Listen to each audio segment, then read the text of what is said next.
What's up, guys? We continue to roll 2-0 yesterday, 6-0 in the last 2 days. Let's keep it going, baby. I don't expect to continue to be undefeated like this, obviously, but I like this run that we're on here. Yesterday, Celtics, basically no sweat in that one, even though they were up, I don't even know, well over 20 in the middle of the third quarter and let it slip all the way down to 9. So it got a little bit tenuous, I guess, but they were able to maintain that lead hovering like in the 10-point range for pretty much the whole rest of the game. So they were able to get it done. And the Pittsburgh Pirates, oh boy, Skeens definitely outpitched Justin Steele. Justin Steele had a pretty bad performance. Skeens, considering that it was his major league debut, not bad, really.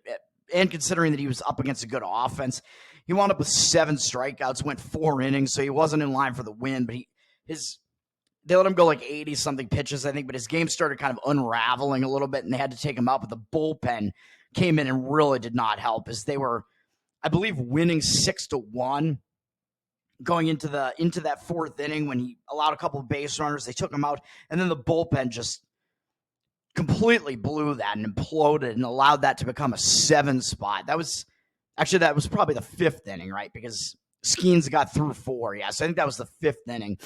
And then all of a sudden, a 6-1 Pirate lead turned into an 8-6 deficit. And then I believe the Pirates scored 3 in the bottom of that inning to take a 9-8 lead, something like that. So I think first 5 inning would have still won by 1, I think. And then the full game wound up winning because they wound up winning 10-9. Just crazy, man.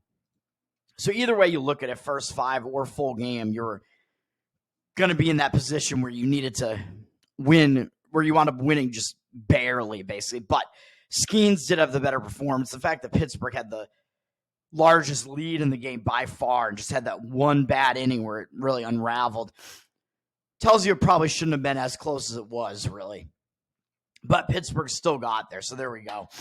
We move on to today. We got NHL. I mean, I've been avoiding the NHL recently. I'm going to continue to do so here today. Florida at my Bruins. Florida up from -145 to -148. Maybe this line's getting a little bit too high, really. They do have 59% of the tickets, so they're public, but a little bit public, but 73% of the cash. So they have the cash discrepancy. It looks like the money is kind of moving up on Florida. I don't know if I necessarily agree with that in this spot. I think at this point, you're probably not getting any value anymore with Florida. I mean, they're up 2-1. They've won the last 2 games in blowout fashion. And this line, I think, is just too high at this point, considering that they're like -160 something, maybe -170 something at home. I think this line is getting a little bit out of control to the point where maybe there would actually be value taking the Bruins as the home underdog, especially off such an ugly performance in the game. I was at that game, unfortunately. Their offense, they've had some big offensive lapses. Like, I don't even think you can blame Swayman for that loss there. The Bruins couldn't get the puck out of their own zone. It was insane. They had 8 shots on goal in the entirety of the first 2 periods. 4 shots on goal average per period over the first 2 periods.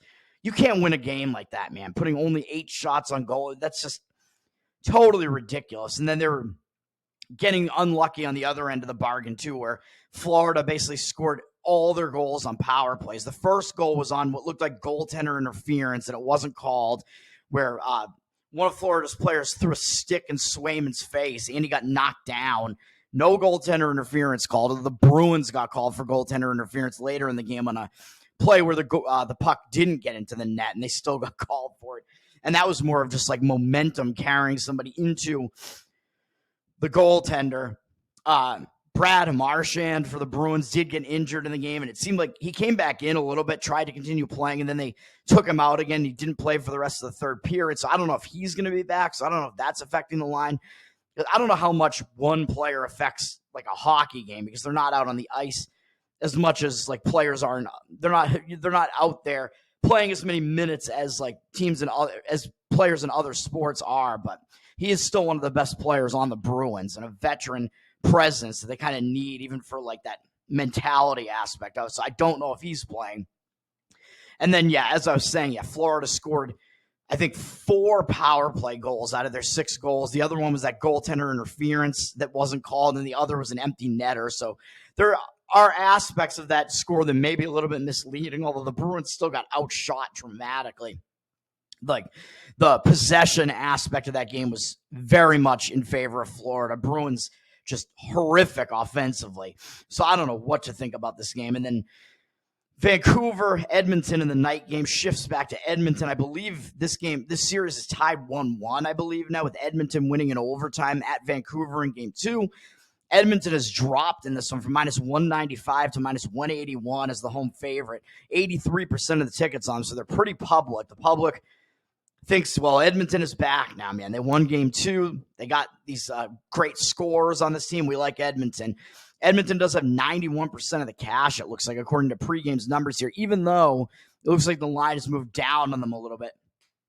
I don't know how to gauge this one either, really, because maybe Edmonton regains some momentum with that overtime win there. Maybe Vancouver's going to come into this game a little bit hungover. I'm not really sure. The odds makers continue to tell you Edmonton is the better of these two teams, getting a pretty heavy price at home. But is there actually value in playing the Edmonton side here? I'm not so sure. This one, pretty difficult to gauge. Both these hockey games are difficult to gauge, so I'm not going to play either one of them. NBA, we have another situation where, just like yesterday, we have a game at 3:30 p.m. Eastern, and then the late game isn't until 8 or 8:30 p.m. Eastern. But at least today, the later game is the Western Conference game. Yesterday, the early game was the Western Conference game, and the Celtics didn't play until the later game, which is a little bit strange, but whatever. This is how the NBA is scheduling it, I guess. We got Knicks Pacers up in this is going to be game 4. The Pacers won at home in game 3 against the Knicks team that's really dealing with some injuries right now, man. Pacers in this game, not as heavily favored as they were in game 3. Game 3, I think they were upwards of like a 7-point favorite or something. I thought that line had gotten a little bit out of control, even though it was accounting for OG Anunoby not playing. And he's a player that does have a lot of impact for the Knicks. They're, I believe, something like 28-8 with him on the court this year or something like that. So they do win more games. That they have a higher winning percentage with him, and I think they score more and allow fewer points with Anunoby. So he is a player that does have a lot of impact. He, I believe, is not playing in this game either. I thought he might come back for this one, but he is not. And the Knicks are already without, I forget his name, their big man that they lost in game 1 of the series. He's not going to be back. And Jalen Brunson is playing injured, but playing through it, as a lot of these players are. You could say the same thing for Halliburton on the Pacers side. He is not 100%, but he did have one of his best games of the playoffs in game 3 of this series. So I don't know how hobbled he really is by that injury. Maybe Brunson's a little bit more affected by his injury, but those two guys are going to gut it out, I think. They're the top 2 players on each team still, of course. In this game, we have the Pacers not as heavily favored because the Knicks did cover.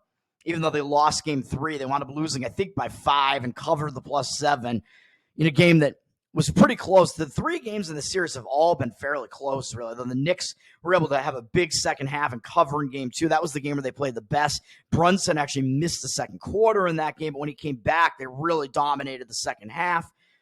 And that was the one game where I was on. I was on the Knicks there. Pacers blew, I believe, it's double-digit halftime lead in that one, but Brunson coming back was a big part of that. Pacers, I believe, also had a 9-point lead in game 1 that they wound up blowing. The Knicks wound up escaping with a win in that one, too. So the Pacers have actually had the larger lead in all 3 games in the series and could potentially have won all 3 of them, but I do still think the Knicks were pretty obviously the better team in game 2. So I think you could more reasonably argue the Pacers should be up 2-1 in the series. The Knicks, as I said, just suffering from a lot of injuries here, but they covered game 3. So I think the odds makers have adjusted a bit based off of that. And now we're seeing the Pacers line down from 5.5 with juice all the way down to 5.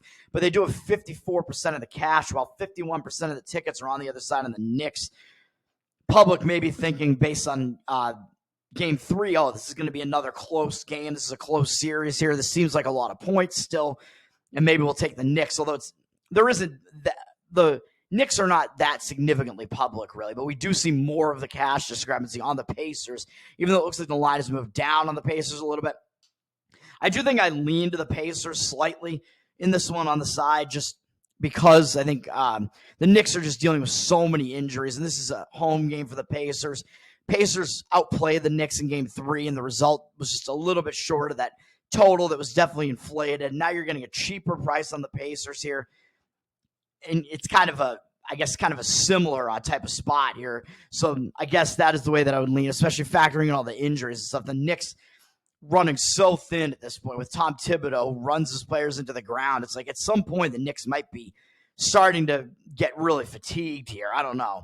Although the Pacers really kind of run their team through 2 guys as far as their scoring is concerned too, and they don't play much defense. So Pacers, it's really Halliburton and Siakam above everybody else. So I don't know. We'll see what happens there. Total in this one is up from 218.5 to 219.5. 86% of the tickets, but only 80% of the cash on the over. Some public sentiment towards the over. The line moved up a little bit, but it looks like less of the cash is on the over. I don't really know how I want to read into the totals in either of these games either, but I'm just commenting on what I see in the market there. The much stronger side, which I'm actually going to play, is Nuggets T-Wolves in the night game. T-Wolves, much cheaper price than they were in game 3, man. They were a 4.5-point favorite in game 3. I like the Nuggets down 0-2 after an embarrassing game 2 at home, getting blown out to really step it up and show focus in that game. Big focus spot for the Nuggets, getting 4.5. As the returning champs, it was a very good spot to come in and take the Nuggets, so I did. And we were getting the benefit of the line. I think the line was down to 3.5 by the time that closed. Nuggets were able to win in a blowout. So now it's the T-Wolves in the bounce back spot coming off a blowout. And these teams that are like top teams in the NBA that just got embarrassed on their home floor, got blown out, they tend to be a good spot in the next game. And that is the situation with the T-Wolves here, although they're not going out on the road to play this game, which could even add more focus to you. They're still, I believe, in a bounce back and refocus spot after that just embarrassing blowout loss. Coming off their own blowout win, embarrassing the Nuggets on their home floor. The Nuggets gave them a taste of their own medicine. But now I think we're going to see another zigzag where it moves back to the T-Wolves, as they're going to be the team that has the adjustments to make after a very lopsided, ugly result on their home floor. T-Wolves laying less of a price than they were in that game, though, even though it's the better spot for them. They're down from they're up from 2.5 to 3 here. You can still find 2.5s out there at a couple of books I saw. So I'm going to lay the T-Wolves 2.5. I think 3 is also fine. Nuggets are public now, man. The public back on the Nugget hype train. I mean, they're the returning champs. They're off that blowout win, so it's probably some recency bias there. Public thinking this is too many points to be getting with the Knicks here, or excuse me, the Knicks, with the Nuggets here. 66% of the tickets on them, 60% of the cash. So the Nuggets public, but a little bit less of the cash on them than the tickets. They have the majority of the tickets and what looks like it's still the majority of the cash, even though less than what the ticket percentage is. But the line has actually moved up a little bit against that on the T-Wolves. I'm going to do it. I'm on the T-Wolves in this one for that reason, for the situational reasons, basically. Nuggets, again, just like in the previous game, have Jamal Murray and Caldwell Pope, I believe, both listed on the injury report. But I expect them to both play again, and it remains to be seen how much that's really affecting them. They both played in the previous game, and I don't know how much they were necessarily affected. Caldwell Pope really did not have great numbers in that game, but he didn't take that many shots, so I don't know how much you can really take away from that performance. And Murray had a pretty decent game in that one, a pretty good game in that one, so I don't know if he's really that affected either, but they are both listed on the injury report.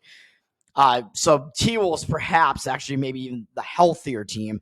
They are the team that has more youth. So that's the one thing that I'm worried about, the fact that the Nuggets have more experience, but the T-Wolves are up in the series, man. So it seems like the experience is not factored in that much. And this is a good bounce back spot after an embarrassing loss. So we'll take the T-Wolves. And then moving over to the Major League Baseball, I'm going to grab 3 games here, really, where these are all agreeing with the market reads on these, but I do also think that we're getting the situational spot, I think, is also calling for these. So the first one up that I noticed is going to be on this interleague game between Baltimore and Arizona. This is a spot where Arizona's trying to avoid the sweep, man. Baltimore's taken the first 2 games of the series.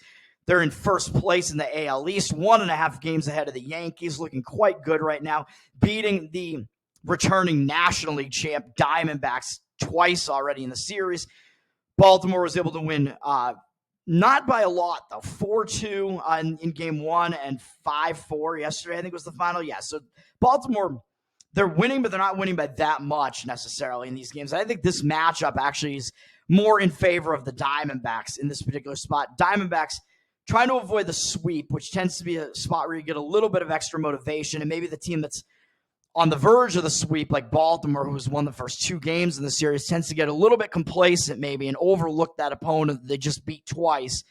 And Baltimore coming up next, they do have an AL East divisional matchup against the Blue Jays coming up next. Even though the Blue Jays are in last place in the AL East, the AL East is looking like a cluster, kind of like it was last year. The Blue Jays are actually the only team below 500 right now. They're barely below 500. I think the entire AL East might have wound up above 500 last year, and we're looking like we might wind up in a similar situation to that again. The AL East, arguably the toughest division in baseball. So I do think Baltimore could be looking ahead to that Toronto game a little bit. We know Toronto's still pretty good, even though they haven't quite shown it yet. Looking at the market, looking at the bullpen situation here, both teams really used a lot of their relievers yesterday, so I think that winds up being a bit of a wash. Both starters only went 4 2/3. Both teams used 6 relievers, I think, or no, 5 relievers. Baltimore, of course, used Kimbrel. I think he's been functioning as their closer. They used a couple of their best relievers. The Diamondbacks kind of use the back end of their bullpen as well. Both these teams' bullpens have actually been pitching pretty decently this year, but they both used a lot of their pens yesterday. So I think that winds up being kind of a wash.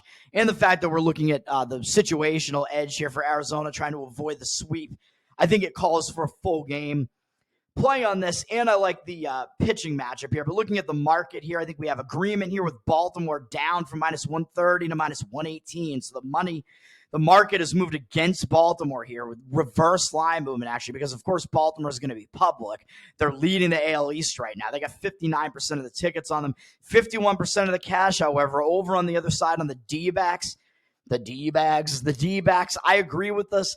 And Arizona, not off to a very good start this season. Baltimore off to a much better start. Arizona below 500. So the public, and seeing that Baltimore's won both games of the series, of other public obviously doesn't want much to do with Arizona here. But I'm going to make the play on Arizona. And like I said, we have reverse line movement here too, with the line moving against that public sentiment. And looking at the pitching matchups, I think everything kind of falls in line here. Even though Dean Creamer has pitched pretty well for Baltimore this year so far. Yeah, that's true. 3.57 ERA and .97 whip. There's nothing to really disagree with there. But if you look at his career stats, I think he's got to be in line for a regression at some point. His strikeout walk numbers aren't terrific this year, really. They're not horrible, but he's got 37 strikeouts and 40 1/3. So he's not like a dominant strikeout guy, and he never really has been.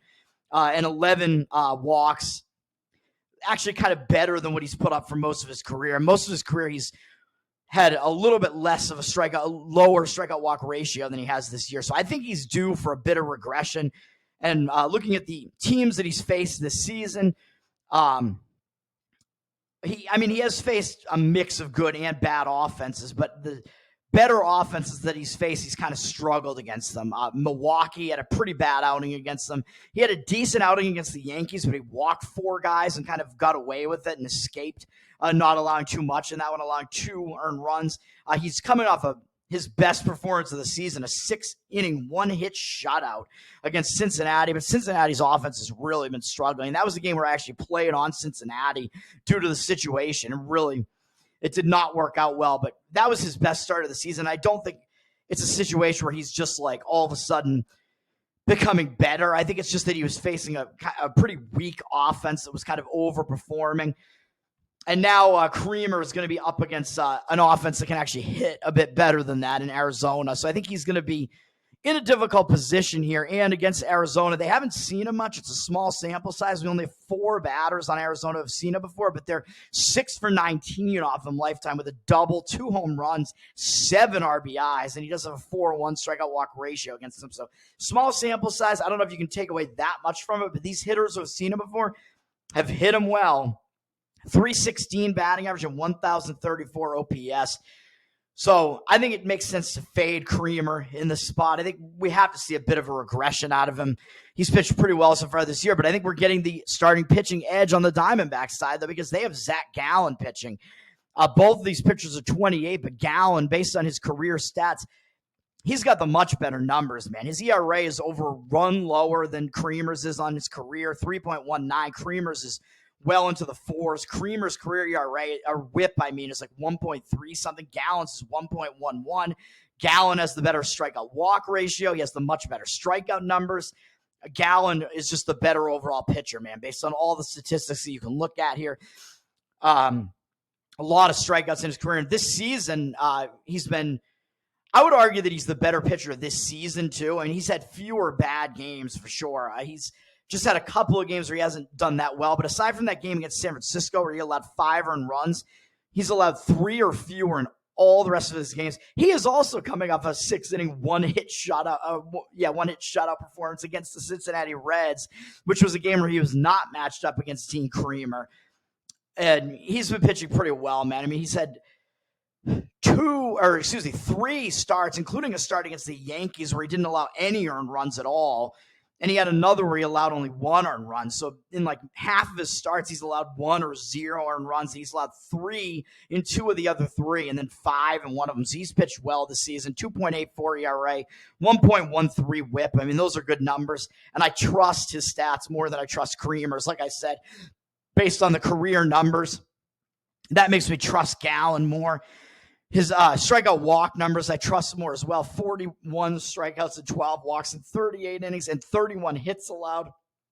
So he has been the harder pitcher to hit this season. His walk number is kind of high, but his strikeout number is quite high as well. So he's the pitcher that is more able to fool hitters and kind of blow them away. And his stats against Baltimore are better than Creamer's are against Arizona.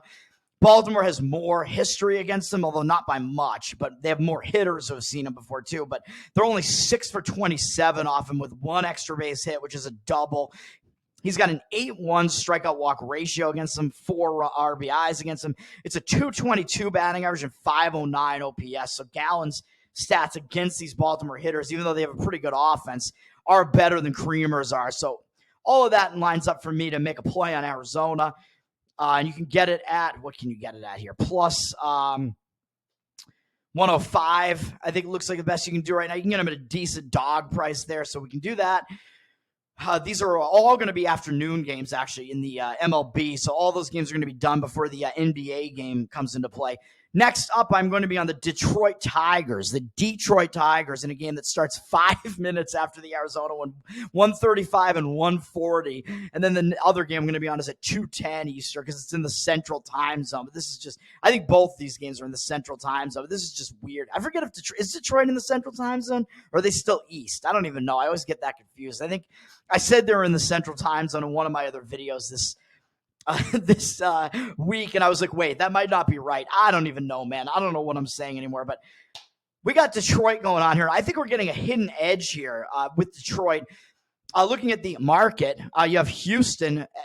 They were open at minus 122 as a road favorite, and it's down to minus 108. So the line is kind of moving to the point where we might actually see the favorite flip in this game. 61% of the tickets are on the public Houston Astros here, but only 52% of the cash. So we got a public Astros team and the line moving against them and less of the cash on them than the tickets. So again, we see reverse line movement against the public team. We saw it in that Baltimore game, and I'm agreeing with the market movement there, which I like being in agreement with the market, even though sometimes I will disagree with it, but I like being in agreement with it, and we're in agreement with it on both of these ones too, man. Lions moving down. I think you can get Houston at about Detroit. We're playing on Detroit against Houston. You get Detroit at minus 102 right now. So one of those like short negative money lines, minus money lines, but still one where they're like the small underdog. Basically, the book just charges you that extra 10%, basically. But the book is still lining them as like the underdog in this game. You're just not getting plus money on them, but still. I think the public is coming in on Houston sort of because of the name recognition. Detroit hasn't been very good this year. So Detroit is actually above 500, though, but the public is still coming in on the struggling Houston Astros, who are below 500 and in last place in the AL West. And I do think that Houston is better than what that record indicates. They seem to be struggling without Dusty Baker there with this new manager. I don't know how a manager can have that much of an effect, though, because Houston still has like good players on this team. And I do agree that with the public sentiment to some extent that Houston is going to have to turn this around at some point. They have players that are far too good for that not to be the case. You've seen their bullpen start getting better. Their bullpen has struggled this year, more so than other aspects of their team. But they are still struggling a bit, even though they're starting to get a little bit better. What we see yesterday, Detroit won in a blowout yesterday, 8-2. Tariq Skubal did really well in his start. Christian Javier did terrible in his start. I expected much better out of him yesterday, and he just got knocked out almost immediately. And Houston wound up having to use Hunter Brown, who had been in their starting rotation, out of the bullpen. He actually had a good performance out of the bullpen and kind of saved the rest of their pen. But other than him, they used two relievers, and the Tigers also used two relievers. And Houston, their bullpen has struggled enough this year that I might even say, like, I'm not even sure if their bullpen is actually the better one over the Tigers' bullpen at this point. Both teams in a similar spot here where they both use two of their relievers. Tigers use Holton for 2 innings, so they kind of save the rest of their pen too. So I think at best, bullpen situation kind of arguably a wash in this one. And then the main reason why I think the public is coming in on Houston here is the starting pitching, man. They're coming in on Justin Verlander. And Verlander just came off the DL and just made his first start of the season, I believe. Or no, actually, excuse me, that's not the case. What am I saying? I thought he had just come off the DL, but maybe I'm wrong about that. I guess he didn't. He's pitched since April 19th. So I think he started the season on the DL, and then he came back, but he's made 4 starts. He was pitching pretty well up until his most recent game against the Yankees, which, yeah, it's the Yankees. The Yankees hit really well, but he really got pretty much hammered in that game. He gave up 3 home runs, which is affecting the rest of his stats, but he put 11 base runners on in 5 innings, man. 3 strikeouts, only 2 walks, 8 hits allowed, even though it is a very good Yankee offense. That still isn't a great sign. Over his last 3 starts, which is 3 out of his 4 starts, bad strikeout walk numbers, man. He's got 11 strikeouts and 13 walks. Or no, wait, excuse me, 10 walks. I can't even do math anymore. 10 walks. So 13 strikeouts, 10 walks in his last 3 starts. So that's not good. And even if you include his first start, we only get up to, I can't even do math. 11 strikeouts and 10 walks in his most recent 3 starts. So very, very bad numbers, really. And then even if you include his first start, which was against a weak-hitting Washington Nationals team, the worst offense he's faced this season, where he had a 4.0 strikeout walk ratio. He only has a 15-10 strikeout walk ratio this season. So it is possible that Verlander is kind of just hitting the end of his career now, man. He's 41 years old. We know that he's had a loss in velocity for a while now, but he's really overcome that because he is a veteran pitcher. He's one of the best pitchers in the history of Major League Baseball. There's no question about that. But at some point, man, these old pitchers, like, they have a severe drop-off, and maybe we're seeing that start to happen with Verlander. Maybe it's going to happen this year with Verlander, man. I don't know, but a 15-10 strikeout walk ratio is not something that I trust in 22 1/3 innings. That's a low strikeout rate for Justin Verlander, man, and way too many walks. And he's allowed 21 hits, which that number is not horrible, but he's allowed 5 home runs, which is pretty bad. 3 of them came in that Yankee game, though. But a 4.43 ERA, pretty bad, and 1.39 whip, which kind of indicates that his ERA should actually even be higher. He's putting way too many men on base, man. So I just can't trust Justin Verlander in the current state that he's in, even though, yeah, he pitched last year. He only made 7 starts last year, so he hasn't really had a full season. Or no, actually, excuse me, he did have a full season. He was on the Mets. Excuse me, I keep forgetting that because I was just looking at his Houston numbers. Yeah, he pitched more of the season with the Mets last year, and then he wound up on Houston for their playoff run. So yes, actually, he had almost a full season last year, and he did have good stats last season. But now all of a sudden, I think maybe we're seeing a drop-off.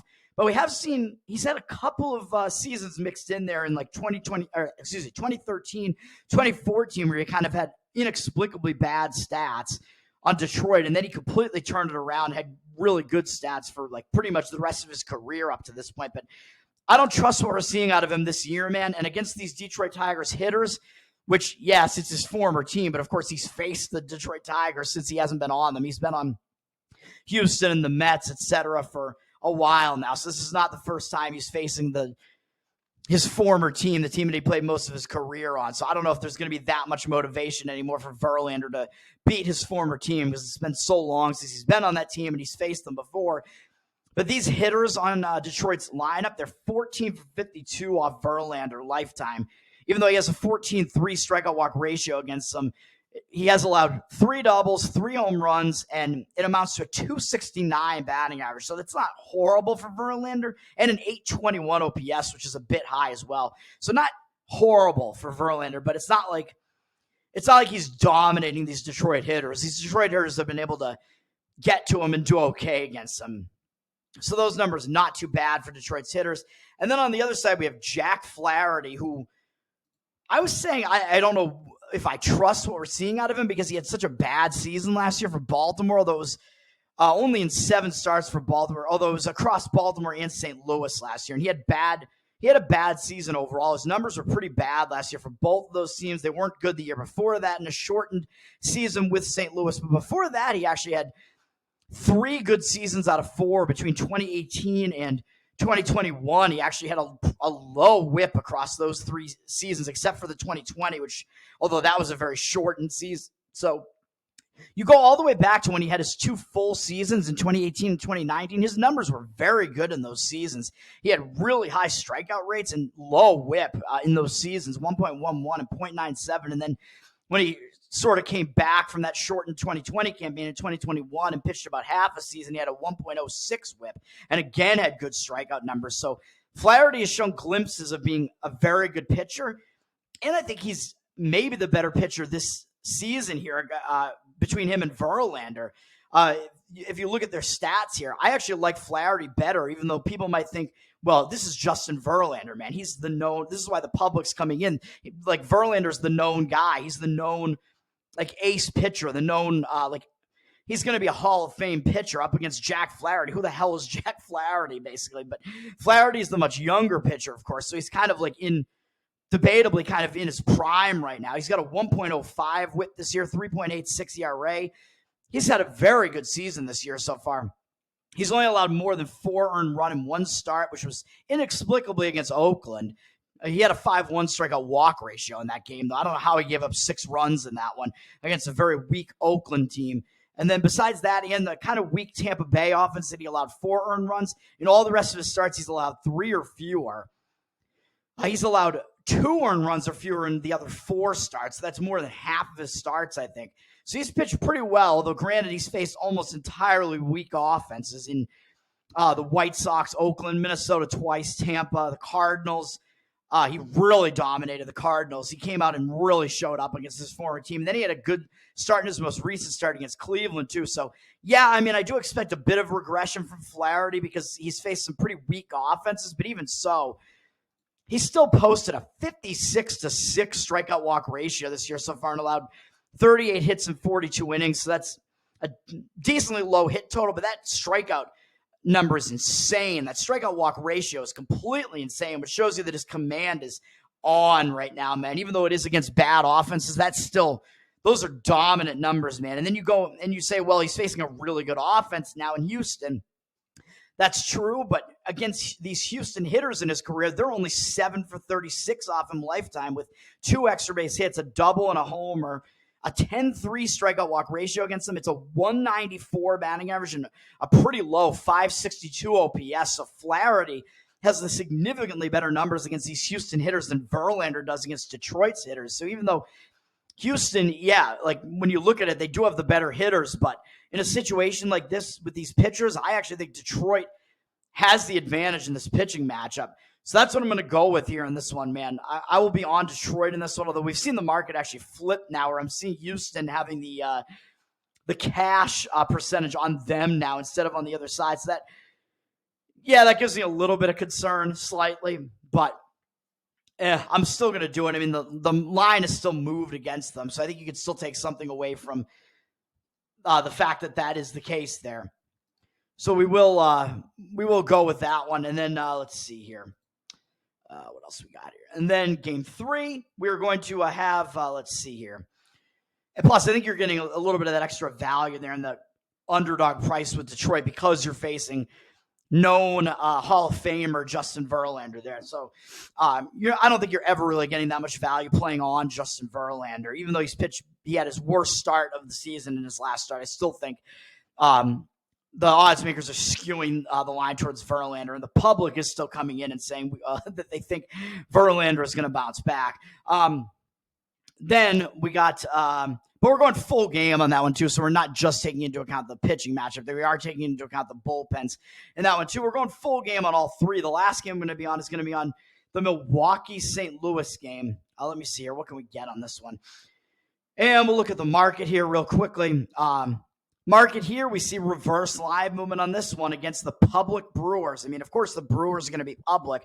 They've won the first 2 games of the series. They're the first place team in this division. In the NL Central, St. Louis is in last place. So it's possible that Milwaukee just gets complacent, man. Like, we're facing the last place team in this division. We've already beaten them twice. Like, what is there else to do here? And Milwaukee has, they have some better team up next. I can't remember who it is, though. Let me see. They are facing Pittsburgh next, so another divisional matchup. Pittsburgh is, of course, at least the better of the 2 teams between Pittsburgh and St. Louis right now, at least. So they could even be looking ahead to that a little bit and maybe not totally focus on the St. Louis team that they've beaten twice. 77% of the tickets on Milwaukee, but only 52% of the cash. So the public coming in, taking the team that obviously has the better record. But I think that they are being misled by what they're seeing out of the stats from the starting pitching matchup. I think we're actually getting some hidden value in this starting pitching matchup here going against Milwaukee. The line has moved down a little bit from minus 146 to minus 143 on the Brewers. The Brewers as the favorite, of course, but you can get a decent underdog price on St. Louis. You can actually get them at plus 124 right now, or you can get them, actually, if you take the +1 alternate run line, you got to lay minus 122. So I think I would prefer to take the money line right now at plus 124 on St. Louis. Milwaukee, yesterday, of course, they beat St. Louis again. They blew them out in game 1 of the series. Or excuse me, actually, game 2 of the series. Excuse me, Milwaukee's won 3 games. This is a 4-game series, so Milwaukee's won the first 3. Excuse me. And in game 2, I was on Milwaukee. I think I was on the Cardinals in game 1, and it didn't work out well. I thought it was a bad spot for the Brewers, but the Brewers in a much better spot in game 2 and blew out the Cardinals. I like that starting pitching matchup better. Brewers won again yesterday, and in yesterday's game, the Brewers did use the back end of their bullpen. They used 3 of their best relievers to finish off that game. St. Louis did also use 3 of their better relievers as well. So I think the bullpen situation, a bit of a wash there. Neither bullpen really got totally burned out, but both teams did use a few of their best relievers. Both bullpens. I think Milwaukee does actually have the overall better bullpen, though, so that worries me a little bit. But I think they might have to dip into the bullpen sooner because looking at the starting pitching matchup, you do have Miles Mikolas pitching for St. Louis, and his stats this year, really bad. Excuse me. I will admit he has the way, way worse stats between him and Bryce Wilson, but I think that's another part of the reason why the public is so heavy on the Brewers, but the professional bettors are coming in. It looks like there's a lot of sentiment going against that, saying this is misleading, and I kind of agree. Mikolas, I mean, he has a 1.48 whip this season. That is terrible. 6.43 ERA. That is awful. But I think you got to see some movement back towards the mean here, man. Even though he didn't have a good campaign last year, 2023, he had a 1.32 whip and 4.78 ERA, but still it was a lot better than what we see out of him this season so far. He's never been a good strikeout pitcher. He's always kind of a junk pitcher, but he's always had pretty good control. So his walk numbers have always been pretty low. So that's the one good thing to like about him. And he's had some decent numbers in some of these, like in 2021, 2022, he had pretty decent stats. And in 2019 too, and in 2018 actually. So once he returned to the league in 2018 and actually got some full seasons as a starter with St. Louis after a few years of not being in the league. So a late start to his career. He's 35, so he is older, but his stats with St. Louis have not been that bad over the course of his career. Last year was, his worst start, so maybe he's starting to suffer from a bit of that old age. But because he's not a guy that comes in and like blows people away with high heat, he's a control guy, and he continues to have pretty good control and not walk a lot of guys. I think that's fine for a guy of his age. Like, that means that he's still able to pitch decently. He has not faced an easy lineup of offenses here. I mean, look at the teams that he's faced this year so far offensively. He's faced the Dodgers, the Phillies, the Diamondbacks. Padres don't have that bad of an offense, I guess, although it was in a pitcher's park, and he did pretty well in that game. He faced, Milwaukee. I don't know if I said that yet. They have a good offense. And then last 3 starts, he faced the Mets twice and Detroit. But in his most recent start, the Mets were facing him for a second time over a span of like 2 weeks, over 3 starts. So that was a bad spot for Mikolas. That was part of the reason why he did badly. But he hasn't walked anybody since April 14th. He's had no walks since then. So his control has been quite good, man. So I like that aspect of it. And he has allowed 3 or fewer earned runs in all but 4 of his starts, I guess. So you can kind of throw that Dodgers one out, though. So starting in April, all but 3 of his starts. So more than half of them, he's allowed 3 or fewer earned runs, although he has never allowed fewer than 2, but he's been pretty consistent, at least in doing that. Strikeout walk ratio 32-7. That's pretty good. Very low walk numbers. He's just got to keep those hits down, man. He's allowed 55 hits in 42 innings. That's pretty bad. And 8 home runs. That's not good. But if he keeps those numbers down, man, I think that he's actually the preferred pitcher in this game. He's the guy that I trust more. He's been a starter for a long time now. I think he's the guy that can go deeper into these games. Yes, he has been seen a lot before by the Brewers. I mean, both of these pitchers are pretty familiar to these opposing hitters at this point. But in a huge sample size, the Brewers hitters, even though they have good hitters, and this includes facing him this year back on April 20th. So, yeah, arguably that makes this a little bit of a worse spot. But both of these pitchers have been seen by these opposing hitters, and Wilson has been seen more recently. So I think that's kind of a wash too. The fact that both offenses have seen these pitchers recently, but the Brewers hitters, even though they have good hitters, are only 29 for 114 lifetime off of Mikolas, 6 doubles, 6 home runs. He does have a 29-7 strikeout walk ratio against them. So it's a pretty mediocre offensive performance from the Brewers lifetime against Mikolas. 254 batting average and 762 OPS.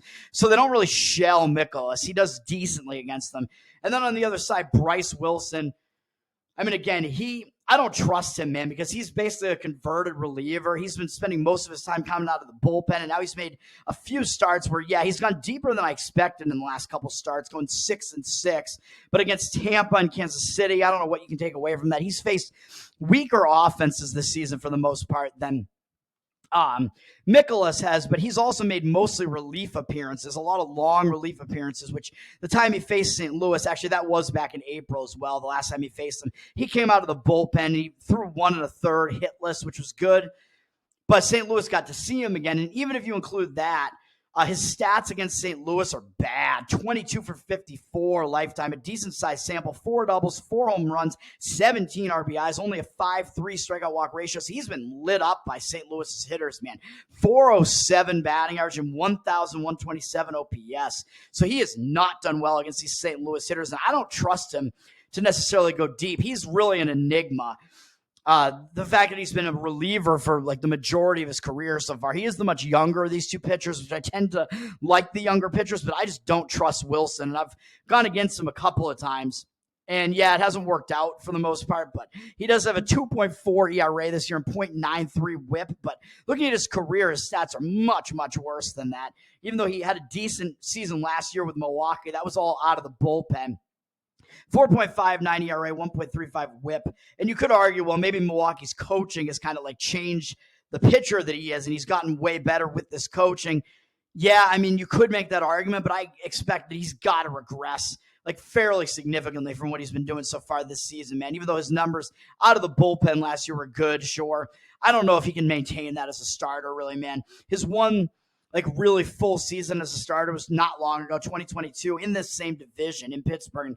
5.52 ERA, 1.42 whip. So I don't trust his numbers. So I'll be on St. Louis as well, and that's going to do it for me, man. So hopefully we can get the better of the markets today as well, man. Let's do it. We've been hot recently. I'm well into the black now again with a couple of hot days, man. I'm looking pretty good for this year to at least still have a non-losing year again this year, at least. Hopefully I don't severely regress over the rest of the year, but we're doing pretty well here.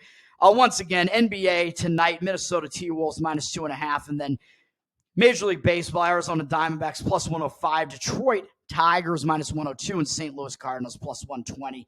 Let's get it. Happy Sunday. the holy day. Happy Mother's Day, too, to all the MILFs out there. Peace.